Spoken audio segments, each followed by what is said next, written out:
చలనచిత్ర పరిశ్రమలో peoples star గా తనకంటూ ఒక ప్రత్యేక గుర్తింపు తెచ్చుకున్న నటుడు దర్శకుడు ఆర్ నారాయణమూర్తి. సామాజిక అంశాలపై పోరాడే ఆయన తాజాగా జరిగిన గద్దర్ ఫిల్మ్స్ అవార్డ్స్ వేడుకల్లో చేసిన వ్యాఖ్యలు ఇప్పుడు 2 రాష్ట్రాల్లో సంచలనంగా మారాయి.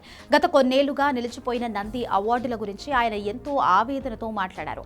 హైదరాబాద్ లో వైభవంగా జరిగిన గద్దర్ ఫిల్మ్స్ అవార్డ్స్ కార్యక్రమంలో ఆర్ నారాయణమూర్తి పాల్గొన్నారు. ఈ సందర్భంగా ఆయన మాట్లాడుతూ సినీ రంగానికి అవార్డులు అనేవి కేవలం గౌరవం మాత్రమే కాదని అవి కళాకారులకు ఇచ్చే ఒక గొప్ప ప్రోత్సాహమని పేర్కొన్నారు.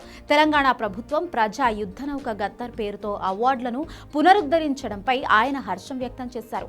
తెలంగాణలో సినిమా రంగాన్ని ప్రోత్సహిస్తూ సాహసోపేతమైన నిర్ణయంతో గద్దర్ అవార్డులను మళ్లీ మొదలుపెట్టిన ముఖ్యమంత్రి రేవంత్ రెడ్డికి నారాయణమూర్తి వేదికపైనే సెల్యూట్ చేశారు.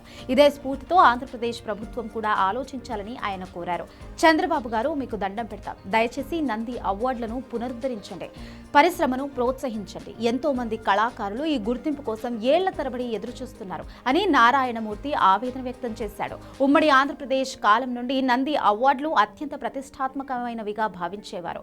అయితే రాష్ట్ర విభజన తరువాత మారుతున్న రాజకీయ సమీకరణాల వల్ల గత కొన్నేళ్లుగా ఈ అవార్డుల ప్రాధాన్యం నిలిచిపోయింది. దీనివల్ల ప్రతిభావంతులైన నటీనటులు, సాంకేతిక నిపుణులు నిరాశకు లోనవుతున్నారని నారాయణమూర్తి ఆవేదన వ్యక్తం చేశారు. ఆర్ నారాయణమూర్తి చేసిన ఈ భావోద్వేగ విన్నపం ఇప్పుడు సోషల్ మీడియాలో వైరల్ అవుతోంది. సినిమా పరిశ్రమలోని మిగిలిన పెద్దలు కూడా ఇదే కోరికను వినిపిస్తున్నారు. మరి ఏపీ ప్రభుత్వం దీనిపై ఎలా స్పందిస్తుందో, మళ్ళీ నంది గత గంభీర స్వరంతో టాలీవుడ్లో ఎప్పుడు ప్రతిధ్వనిస్తుందో వేచి చూడాలి.